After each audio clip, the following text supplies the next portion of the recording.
నేతల మాటల్ని ప్రతి ఒక్కరూ ఖండించాలని డిప్యూటీ స్పీకర్ రఘురామకృష్ణరాజు అన్నారు. చట్టం తన పని తాను చేసుకుపోతుందని, నోరు పారేసుకున్న వారిపై చర్యలు ఉంటాయని చెప్పారు. ఇంత జరుగుతున్నా ఒంగోలులో పోలీసులపై దాడి చేశారంటే ఏమనాలని రఘురామ ప్రశ్నించారు. దాడి చేయటం అమానుషం, మహిళల మీద దాడి చేయటం అమానుషం. ఎందుకంటే వాళ్ళ మీద దారుణంగా దుర్భాషలాడి సాక్షి మీడియాలో, ఆ తర్వాత మరి సజ్జల రామకృష్ణారెడ్డి గారు మరి శంకర జాతీయులు అన్నాడు ఆయన. వీళ్ళేమో ముందు మీడియాలో ఇకిలించుకుంటూ సకిలించుకుంటూ ఏ దేవుళ్ళు అని చెప్పి మాట్లాడుతూ ముస్లిం దేవుళ్ళ, క్రిస్టియన్ దేవుళ్ళ, ఏ దేవుళ్ళు అని చెప్పి ఆ పారిపోయినాడు ఇంకా దొరకల. మరి అతను మరి అలా మాట్లాడటం డెఫినెట్గా మహిళల ఫీలింగ్స్ హర్ట్ అని, మనోభావాలు దెబ్బతిన్నాయి. మరి మనోభావాలు దెబ్బతీయటం అనుకున్న పార్టీ నాయకుడు వచ్చినప్పుడు శాంతియుతంగా నిరసన తెలియజేయటం గాంధీజీ నేర్పిన సిద్ధాంతం.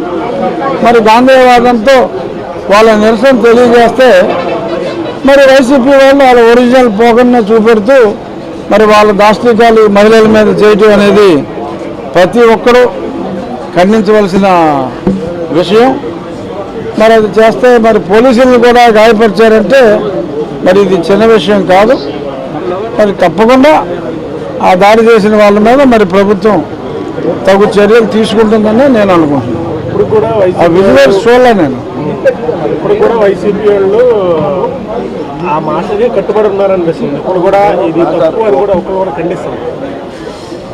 అదేనండి, ఇప్పుడు వాళ్ళ నైజం, వాళ్ళ ప్రవృత్తిని ప్రస్ఫుటంగా వాళ్ళు చూపెట్టుకున్నారు ఆ మీడియా ద్వారా. ఇక్కడ మళ్ళీ శాంతియుతంగా నిరసన తెలియజేయడానికి వచ్చిన వాళ్ళ మీద దాడి చేయడం ద్వారా వారి సంస్కృతి ఇది అని చెప్పి మరి ప్రజలకి మరొకసారి తేటతెల్లం చేస్తున్నారు. ప్రజలు అన్నీ గమనిస్తారు. డెఫినెట్గా మరి మొన్ననే ఇంకా సరిగ్గా సంవత్సరం కూడా కాలేదు, మరి వాళ్ళకి సంవత్సరం అయింది. జస్ట్ 4వ తారీఖు అంటే సంవత్సరం మీద వారం రోజులే గడిచింది.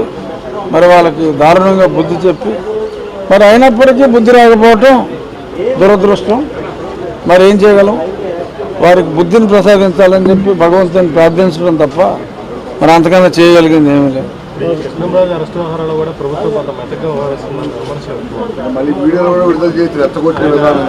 అంటే వెతుక్కుంటున్నారు, వాడు అతను పారిపోయాడు. మరి డెఫినెట్గా ఇన్ని రోజులు ఇంత మోడర్న్ టెక్నాలజీ వచ్చినప్పుడు మరి అతనేమో కోర్టులో కేసులు వేసుకుంటున్నాడు. మరి ఆ ఫాలో అప్లు అంటే మరి ఫోన్లో మాట్లాడాలి. మరి మోడర్న్ టెక్నాలజీస్ ఉన్నాయి. సో కాబట్టి డెఫినెట్గా ఎనీ మూమెంట్ అతను దొరికేస్తాడని అనుకుంటున్నాను. ఇవాళ కాకపోతే రేపైనా దొరికేస్తాడు. అదే ఆ కేసు హైకోర్టులో కేసు వచ్చేలోపు దొరికేస్తాడని అనుకుంటున్నాను.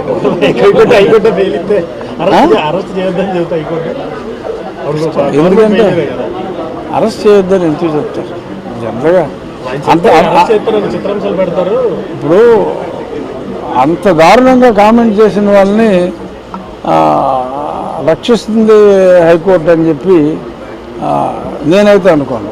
ఎందుకంటే చెప్పలేం కదంటే హైకోర్టు వ్యూ ఎలాగైనా ఉండొచ్చు. కానీ మరి గతంలో మనం చూసిన దాన్ని బట్టి మరి ఇప్పుడు అలా చూసుకుంటే మరి అతన్ని అరెస్ట్ చేశారు కదా, కొమ్మినేని అరెస్ట్ చేశారు.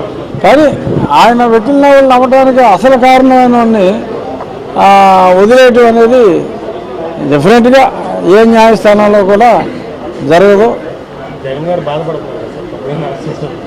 జగన్ గారు బాగా వర్ణనాతీతం. అసలు జగన్ గారు అసలు ఇలాగా మీడియాలో మాట్లాడితే సాక్షికి సంబంధం ఏముందంటే ఇతరుల మీద కేసు పెడతాం ఏంటంటే మరి ఇప్పుడు నేను మరి గతంలో TV5లో ABNలో మాట్లాడినప్పుడు సరే నాకు నోటీస్ ఇచ్చాడంటే బుర్రలేక ఇచ్చాడు అనుకుందాం.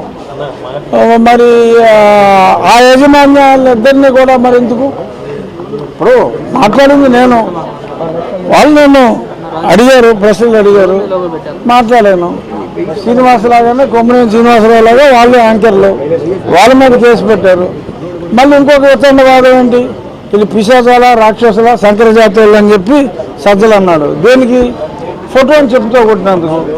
మరి అప్పుడు నా పార్లమెంట్లోని 7 అసెంబ్లీ నియోజకవర్గాల్లో మరి చెప్పులతో కొట్టించాడు, మరి బూట్లతో కింద ఫ్లెక్సీలు వేసి తొక్కించారు, ఎన్నో కొన్ని వందల దిష్టి బొమ్మలు తగలబెట్టాడు. మరి అప్పుడు ఆమె పిశాచం గారు అని చెప్పి మనం ఎవరు అనలేదే. శంకరజాతోడు సజ్జల రామకృష్ణారెడ్డి శంకరజాతోడు అని నేను అన్నానా? అనలేదు కదా. మరి ఎందుకు అతను అలా మాట్లాడటం అనేది తప్పు. సంస్కారవంతంగా మేమున్నాం అప్పుడు. మరి ఇప్పుడేమో ఆయన సో నీవు నేర్పిన విద్య అన్నట్టు ఆయన చేసిన దాన్ని ఆయన నిర్దేశకత్వంలో అడ్వైజర్ కదా. మరి ఆయన అడ్వైజర్ బట్టి చేస్తుంటారు. అప్పుడు నా ఫ్లెక్సీల మీద చెప్పులతో కొడతాం. మరి ఇలాగా వేసులు అని చెప్పి తెలిస్తే పాలాభిషేకాలు చేస్తారా యదవులిద్దరికి? చెప్పులతో కొట్టగా పాలాభిషేకాలు చేస్తారా? సో అది వారి విచక్షణ వదిలేట. ప్రభుత్వం సానుకూలంగా ఉంటుంది, సరైన చర్యలు తీసుకోలేకపోతే అలా రెచ్చిపోతున్నారనేది ప్రజల్లో ఉన్న అభిప్రాయం. మీరేం ఏమండి, ఇతన్ని తీసుకొచ్చారు, ఆడు పారిపోయాడు, ఆడు దొరికితేనేమో హింసించారంటారు, దొరకకపోతేనేమో వాళ్ళకి సానుకూలంగా ఉంటారు. వాళ్ళకి సానుకూలంగా ఎందుకు ఉంటుంది ప్రభుత్వం? డెఫినెట్గా మీరు చూస్తూ ఉండండి, రేపు పొద్దున దొరికేస్తారు, రేపు మాట్లాడుతున్నారు.